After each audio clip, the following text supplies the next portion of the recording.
Trying to give you a little idea on how steep this is and how this thing goes. See, that water tank is level. See that? See how level it is? And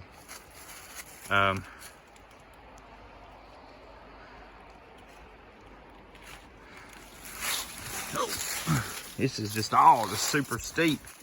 And it's just hard to give you a good angle on how steep this is up here. And that buggy, and it just keeps going.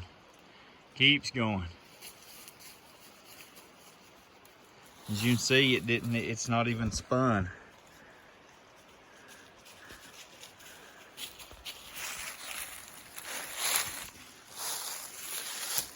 Of course, don't do it justice how steep that is. And then it switchbacks down there. You can see it switchbacks there, and it goes back down, and it's just blamed near straight off old Skidder Road up through here.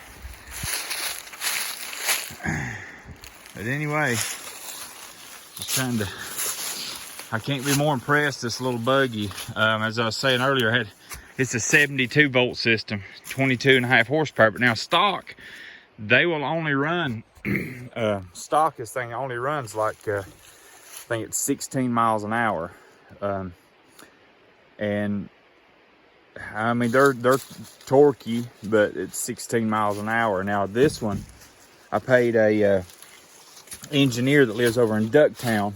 I paid him $350. I paid him to come over here, and he travels the country, and he reprograms these 72 volt systems.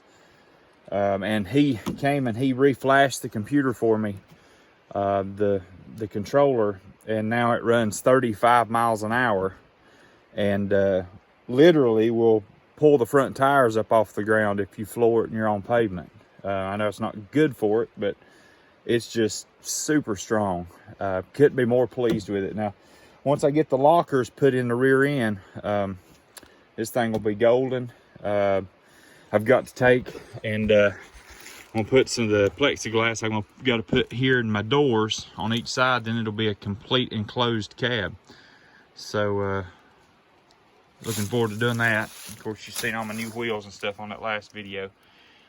These are the swamp lights. There's like 1.5 inches of tread depth on these things, and I went back to the 12-inch tires, or the 12-inch wheels instead of the 14s that were on it, just so I could get more rubber on the ground. It gives me a lot better option. The 12-inch tire gives me a whole lot better option as far as some diggers on here.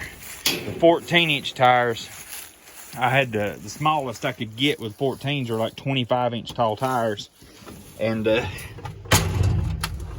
I just didn't want to zap all my power out with those 25-inch tall, 27-inch tall tires. So what I did was I went to 24 by 8s all the way around. So they're real narrow, and being a real narrow tire, they don't float on top of the ground, and that's beneficial in some cases, but in most cases for me it's not. I'd rather have a narrow tire that has a lot of weight in a small amount of space, and it just bites down till it gets hard and it goes. You can get, I think, like the tires that were on it, the real wide 11 and 12-inch tires. I think a lot of times it just will stay on top of the surface and slick surface and stuff, and it'll never dig in. It'll just spin on top. Plus, then being electric, you got a lot more rolling resistance with a wider tire. So just all the way around, I figured the better way to go would be less rolling resistance. Eats up less of your battery to drive it, as well as it goes better. It steers better, and I think it handles better having the narrow tires. And the tires are a lot less expensive. These tires right here, all 4 tires were $200 for all 4 tires. And of course the rims, I think the rims were right at $300. So I've got about $500 in the wheel tire combo, but they're worth it because they really go. And that taller sidewall, more rubber, a smaller wheel allows more cushion in the tire, so it rides better. It's got a lot thicker sidewall, a lot taller sidewall, so you got more cushion in the tire itself versus a lower profile tire. So it's just the best way to go all the way around. But anyway, just thought I'd give you a little update of my little rig here. We was out checking on the water, just giving a little update of how this thing goes. God bless you guys, and y'all have a Merry Christmas.